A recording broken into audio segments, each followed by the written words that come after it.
What is going on, Diablo 2 fans? Jabrunsky here, and today in this Druid build guide breakdown video, I'm going to be covering the max damage Fire Druid.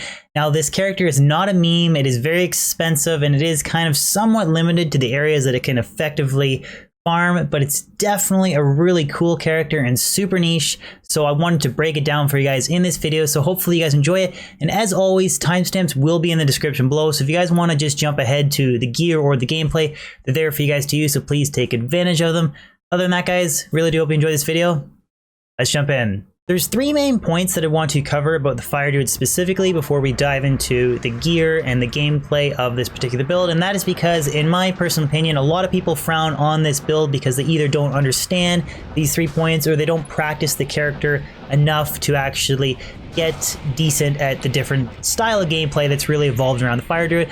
First off is teleport positioning is very important with this particular build, and that is because you have very poor FCR and FHR breakpoints, as well as the targeting of your main offensive fire spells. You need to teleport into effective positions before you cast your spells for damage, and also for just avoiding being wrecked by monsters on higher player difficulty settings, because you're not running a 105 FCR sorceress, so you can't teleport right in the center of a mob and then be able to teleport out of it without getting attacked. You're basically going to be stuck inside that mob. So again, teleport positioning is very key. The second point that I want to elaborate on is the casting delays that are associated with the fire skill tree. Now, the Fire Druid is not your typical sorceress build, so you cannot spam spells repetitively. Each individual fire skill has an associated casting delay with it. Now, the two main damage dealing spells with this particular build is Armageddon and Fissure, and Armageddon has a 7-second delay and Fissure has a 3-second delay, so you really need to develop a understanding of when it makes sense to cast those particular spells. So for example, which will make more sense when you guys see the gameplay, I will cast Armageddon prior to entering the ancient tunnels, so as I enter it and teleport around and find the first mob that I want to attack, the 7-second duration casting delay will be dissipated, and then I can use Fissure. Again, Fissure's 3-second delay, Armageddon 7, so I kind of will go through half the ancient tunnel map with Armageddon, and then I'll recast it and then try and finish off the second half of the map. So you only have to cast the spell twice, and then I can just worry about Fissure, which only has a 3-second delay, which is nowhere near as bad as the 7 seconds with the Armageddon. The third and final point that I want to talk about in regards to the max fire damage setup for the Fire Druid is that the character is naturally going to be a little bit more fragile than your standard Wind Druid setup. You don't have the crazy Cyclone armor to negate a lot of the elemental damage. It's not going to be synergized.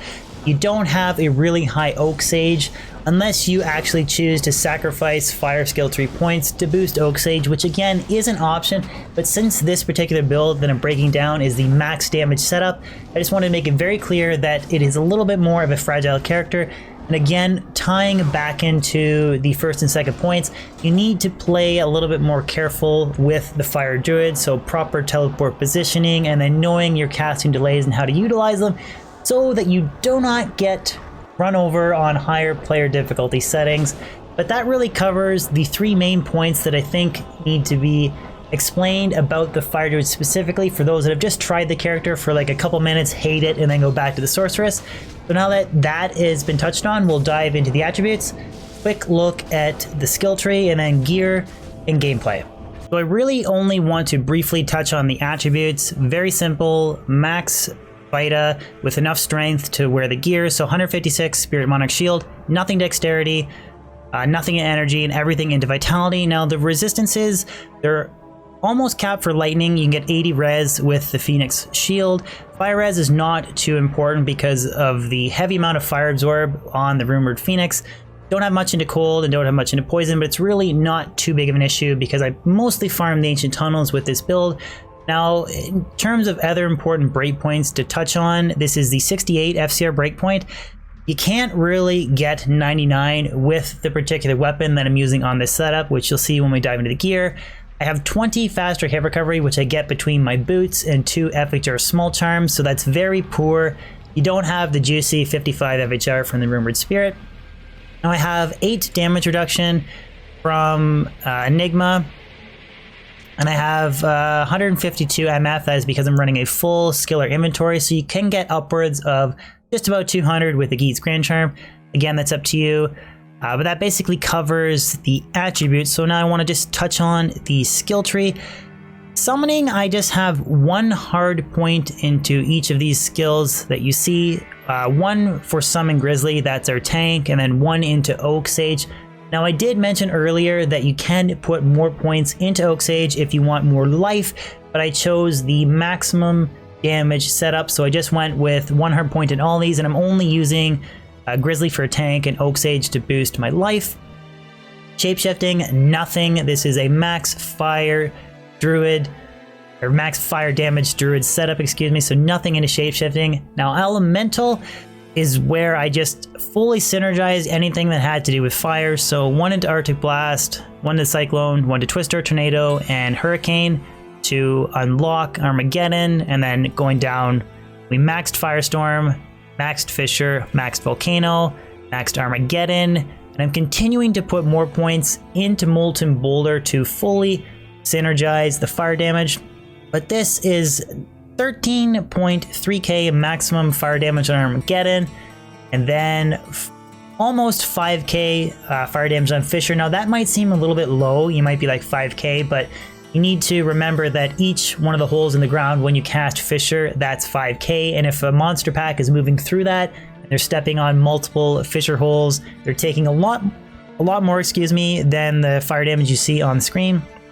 And then you couple that with a spell that's constantly dropping 13k fire damage meteors. And then when you see the rest of the gear, it actually turns out to be a lot more damage than what you would typically think. So the gear guide for this build is maximizing our fire damage and stacking as much minus fire res as we possibly can. So starting off with the weapon, this is a Ethereal 6 open socket crystal sword that I put 6 fire facets in for a total of minus 24 fire res and plus 23 fire skill damage. Now the minus fire res is very important for invaders because they naturally have a very high fire resistance. Now even though it can be broken by infinity, they're still going to have a really high fire res. So this weapon is purely focused on maximizing our damage on those particular monster packs by stacking as much minus fire res as we possibly can. The helmet is a minus 20 fire res Raven Lore, which I put a minus 5 plus 4 fire facet in it.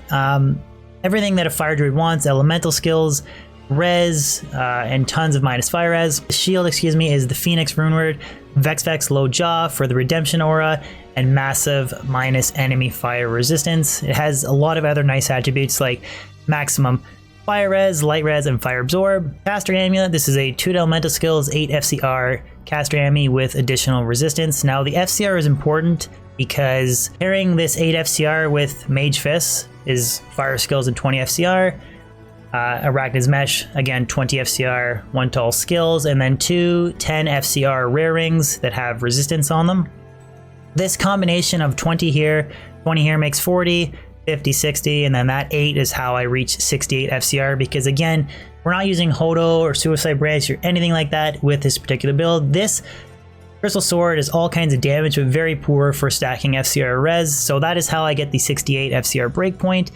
And then the boots, these are Faster Unlock, FHR, Lightning and Fire Res, MF rare boots, so these are probably some of the nicest pair of rare boots that I have found in single player. And then on Switch, I just have a CTA and a Spirit. The stats in the Spirit don't matter on the offhand. And this is a 463 Call to Arms. And then the inventory is full skillers. Unfortunately, none of these have beneficial secondary mods, like plus FHR would be really nice for this setup, or plus life, because again, it's a little bit of a fragile character setup. Fortune Annie, I have a few assorted lightning resistance small charms, and that's just cap out at 80 lightning res. And then I have 2 FHR small charms. They're here somewhere. Yeah, there are 2 FHR small charms. So that gives me 10, stacking with that 10 for a total of 20.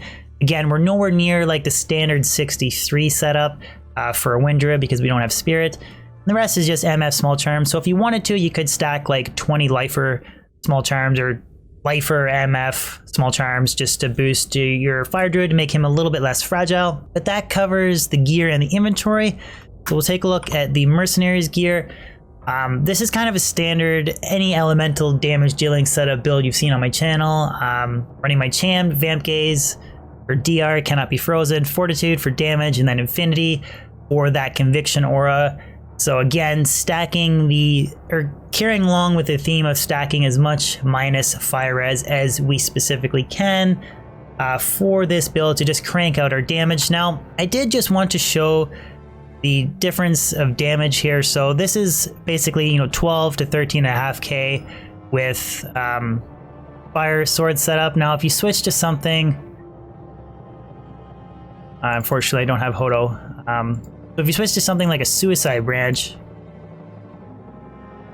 you can see a drop there of, we have one skill, right? But dropping the extensive amount of plus fire damage takes us all the way down to 10 to 11.3k damage. So you can imagine 2 more skills, Hodo would maybe get that up to just under 12k maximum damage. But stacking that additional plus fire skill damage is what really helps crank out our damage output, as well as the additional minus fire res. So I just wanted to kind of illustrate the damage difference there between something like a Suicide Branch and this crazy niche 6 fire faceted crystal sword. So I'm going to set the player's difficulty to 7. That caps out the no drop rate of white mobs and white minions. I could go player's 8. This means that the monsters are a little bit harder to kill, but for the sake, or a little bit more experience as well, but for the sake of just showing this build, we won't worry about it. So right before I enter the Ancient Tunnels is when I'm going to cast Armageddon. Again, kind of dealing with that 7-second casting delay of I cannot use Fissure, any other fire spell until that casting delay runs out. That's why I always like to time when I effectively cast Armageddon. You want to kind of cast Fissure on the ground and have the invaders run through it, or any mob actually in general. Kind of walk through your Armageddon and walk through your Fissure to take as much damage as possible. Thought there was a full rejuvenation there. Okay, there's Fanaticism Invader. So these guys do naturally have higher fire resistance, but we just want to try and get them to walk through the Fissure and Armageddon as much as possible. There's an embalmed boss back. And get a couple full rejuves. So our Armageddons ran out, so you want to recast it in an area where there's not a lot of boss backs or monsters, because again, you can see Fissure's red, dealing with that 7-second casting delay. I know I sound like a bit of a broken record, but I really do want to emphasize casting delay and then repositioning. Ooh, F, rare crystal sword. You can check that out. Good. GG. No. Anyway, so I'll recast Armageddon, wait for the delay because there's nothing around. Try and look for another boss back. Oh, invader. Touch on the full rejuves. Again, that was really bad. Teleporting. Trying to get them to walk through Fissure and Armageddon and take as much damage as possible. So I think that was a good illustrating how with poor FCR breakpoints and FHR breakpoints, that was kind of a bad telly, filling into something and getting stuck. So you really, really want to try and avoid that. Champion Invader gone. We'll do one more run, show you guys. Good day. So you talk to Waruf, go back to Act 1, to the waypoint. It's just a quicker way of getting back to the Lost City to farm more Ancient Tunnels. So we're gonna get Tyrell's Might this run, just because the Fire Druid is GG. So again, I casted Armageddon before I entered. Teleporting back and trying to have these guys, or they're dead anyways, trying to have them run through Fissure and Armageddon as much as possible.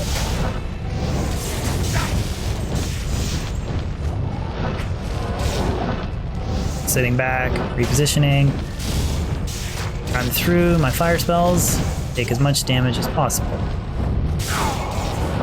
This is kind of a nice run. There's a lot of non-invader packs. See how bad everything melts with none of those high fire resistant guys. Sitting back, teleporting, and then trying to have these guys walk through our fire spells.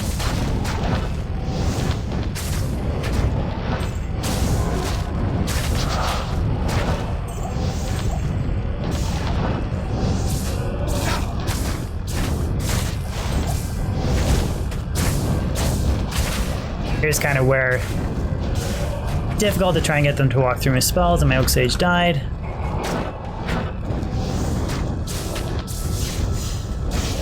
Okay.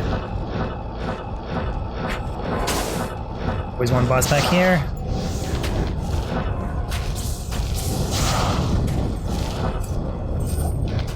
And there we go. Doing a Superior Warpike. We'll check that out. It's, well, actually I got a full inventory of gems. It's not an S, so don't worry about it, but it'd be GG if it was S. Well guys, there you have it. That wraps up everything that I wanted to talk about for the max damage fire druid build. Let me know in the comment section below if you guys have messed around with this particular character. Again, very niche. It's not your standard Hammerden or Blizzard Sorceress, but very, very cool. Although it is a tad expensive from the gear, which you guys would have seen in the video. But as always, guys, if you could throw a like on this video, share it, and even consider subscribing if you're new to my Diablo 2 channel. I post new weekly content and stream on a consistent basis, so there's always new stuff to look forward to, and your support with the sub means a lot. And I also personally want to thank each and every one of you who's a member of the Big D Gang. You guys are helping me pursue the goal of a full-time YouTuber, so I cannot thank you enough. Other than that, guys, hope you have a great weekend, and I'll see you on my next Diablo 2 video or live stream. Peace out.